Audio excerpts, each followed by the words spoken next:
మన ప్రభువును రక్షకుడైన యేసుక్రీస్తు నామమున అందరికీ వందనాలండి. అందరికీ వందనాలు. దేవునికి స్తోత్రాలు. దేవుని ఉచిత కృపను బట్టి, దేవుడు మనకిచ్చిన ఈ నూతన దినాన్ని బట్టి దేవునికి స్తోత్రాలు తెలియజేస్తున్నాను. మరొక నూతన దినం మన బ్రతుకుల్లో దేవుడిచ్చి నూతన కృపలతో నింపి నూతన వాగ్దానమును అనుగ్రహించిన దేవునికి సమస్త మహిమ ఘనత ప్రభావములు కలుగునుగాక. ఈ దినమునకై దేవుడు మనకిచ్చిన వాగ్దానము దేవుని యొక్క వాక్కు. జకరియా గ్రంథము 9వ అధ్యాయము 12వ వచనం. జకరియా గ్రంథము 9వ అధ్యాయము 12వ వచనం. బంధకములలో పడియుండియు నిరీక్షణ గలవారలారా, మీ కోటను మరలా ప్రవేశించుడి, రెండంతలుగా మీకు మేలు చేసేదనని నేడు నేను మీకు తెలియజేయుచున్నాను. దేవునికి మహిమ కలుగునుగాక. దేవునికి స్తోత్రం కలుగునుగాక. ప్రియమైన దేవుని బిడ్డలారా, దేవుడు మనతోనే సూటిగా మాట్లాడుతున్నారు. బంధకాల్లో పడి ఉన్న మనల్ని ఉద్దేశించి దేవుడు చెప్తున్నారు, కోటలోనికి ప్రవేశించండి, యేసుక్రీస్తు రక్తపు కోటలోనికి ప్రవేశించండి, రెండంతలుగా నేను మీకు మేలు చేస్తాను. దేవుని జనాంగమా, ఈ వాగ్దానాన్ని మనం స్వతంత్రించుకుందాం. నజరేయుడైన యేసుక్రీస్తు నామమున యేసు రక్తపు కోటలోనికి మనం ప్రవేశించి యేసయ్య ఇచ్చే రెండంతల ఆశీర్వాదం. ఇప్పుడు దాకా ఏం పోగొట్టుకున్నామో, ఇప్పుడు దాకా ఏ సమస్యల్లో మనం కొట్టుమిట్టాడుతున్నామో, ఇప్పటి వరకు ఏ ఇబ్బందుల్లో ఏ నష్టాల వాకిట మనం ఉన్నామో, దేవుడు నీతో నాతోనే చెప్తున్నారు, కోటలో ప్రవేశించు, రెండంతల మేలు నేను చేస్తాను. యేసయ్య కోటలోనికి మనం ప్రవేశిద్దాం.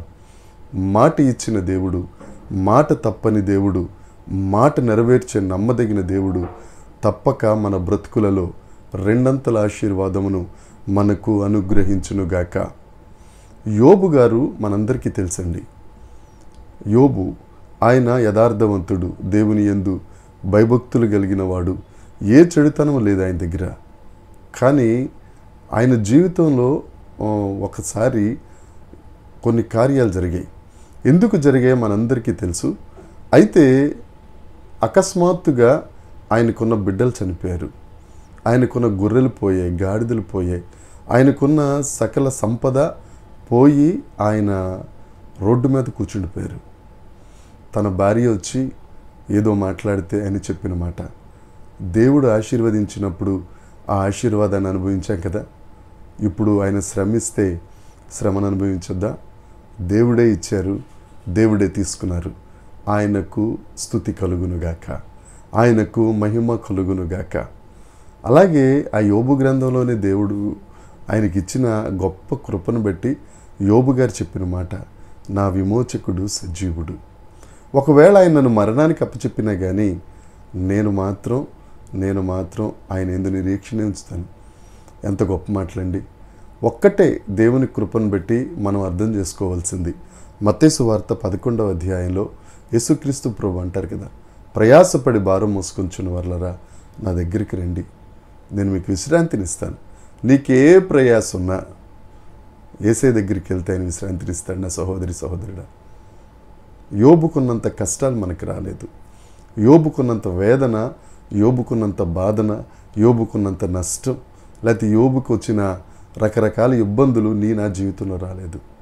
కానీ ఎంత గొప్ప మాటలు ఆయన మాట్లాడారండి. బంధకాల్లో పడి ఉన్న వాళ్ళరా కోటలో ప్రవేశించండి. యోబు కోటలో ప్రవేశించారు, యేసయ్య కోటలో ప్రవేశించారు, యేసయ్య రక్తపు కోటలో ప్రవేశించారు. రెండంతల ఆశీర్వాదం ఆయన పొందుకున్నారు. 42వ అధ్యాయం యోబు గ్రంథం ఆఖరి వచనాలు చూస్తే ఆయన కుమార్తెలు సౌందర్యవంతులు. ఆయన ప్రతి విషయంలోనూ రెండంతల ఆశీర్వాదం. దేవుడి దినాన జకరియా గ్రంథం 9వ అధ్యాయం 12వ వచనం ద్వారా నీతో నాతో మాట్లాడుతున్న మాట, కోటలో ప్రవేశించు, ధైర్యంగా ప్రవేశించు. ఆయన రమ్మంటున్నాడు, ఆయన వెళ్ళటం మన పని, ఆయన సిద్ధంగా ఉన్నారు, ఆయన పొందుకోవటం మన పని. రెండంతల మేలు మనకిస్తానని వాగ్దానం చేసిన దేవుడు తప్పకుండా నీ జీవితంలో నా జీవితంలో మేలు చేస్తాడు. మనకు మేలు చేయటమే కాదు, అనేకులకు మనల్ని మేలు కలిగ చేస్తాడు. దయచేసి మాట నమ్ముదాం.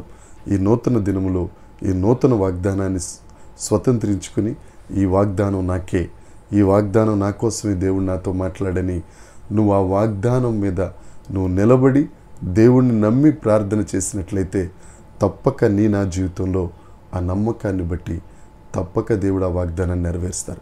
పొందుకుందామా? దేవుడి మాటలు దీవించునుగాక. యేసయ్యకు మహిమ కలుగునుగాక. దేవుని కృప మనందరికీ తోడై ఉండునుగాక. ఆమేన్, ఆమేన్, ఆమేన్.